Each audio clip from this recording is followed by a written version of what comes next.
tonight on TV1.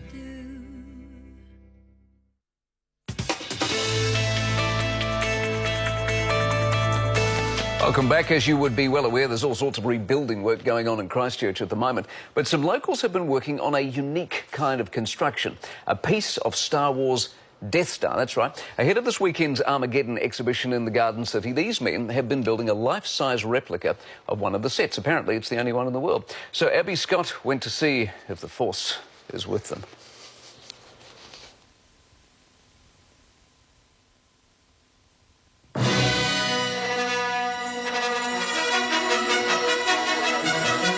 You'd be forgiven for not realising this is actually a spare room in a Christchurch home. Oh, look at that blue light. I like the blinky one. Blink. OK, so maybe the dialogue is a clue.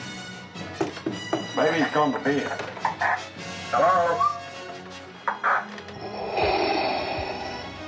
It's been a challenge, but we're really happy. Happy because their recreation is spot on with the Star Wars original. TK421, wire to at your post. It all started a year ago when these fans were preparing for Fantasy and Gaming Expo Armageddon. Normally we have a little bit of a display, but we thought we'd do something a bit more spectacular, a bit more far-fetched. Hey, look, it's a frisbee. Us guys, you know, we're quite into gadgets. The Empire has a lot of gadgets. That one goes to there. So they decided to piece together a control panel from the Death Star. How do you get from a shot in a movie to plans to build something like this? Well, we took some screenshots from the movie. Yeah. Every single one we took, you couldn't actually get freely without a person standing in front of you. I find your lack of faith disturbing. We sort of had to sit through and watch the movie a couple of times and try and take note of the colours changing and try and just get them accurate. It's easy for the guys when they make the movies because they just slap it together with a bit of duct tape and a bit of super glue here and an old TV here and there. You guys have built this from scratch? Yep.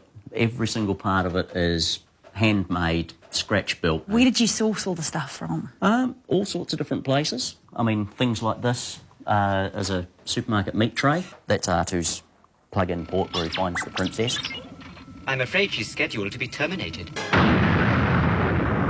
February's quake was an unwanted force for the team to contend with. We had them standing up here in the room and, yeah, it's just turmoil. But they've stormtroopered on. Money, I don't know, probably a couple of grand. Hours of man-hours, oh, lots and lots.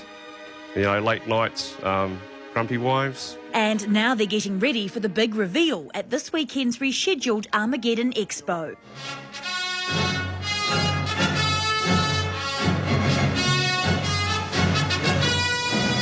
Keen to show their friends and family now their project is fully operational. We usually refer to the wives as being troopies. Yeah, just like groupies, but for the troops. So are there hundreds more like this around the world? None. This is the only one. Our hands put this together, our minds came up with it, and now it's real. Are you going to send a photo to Mr. Lucas? Ooh, that's a possibility. You know, Uncle George, as we like to refer to him. But what about Uncle Vader? So what do you think, boss?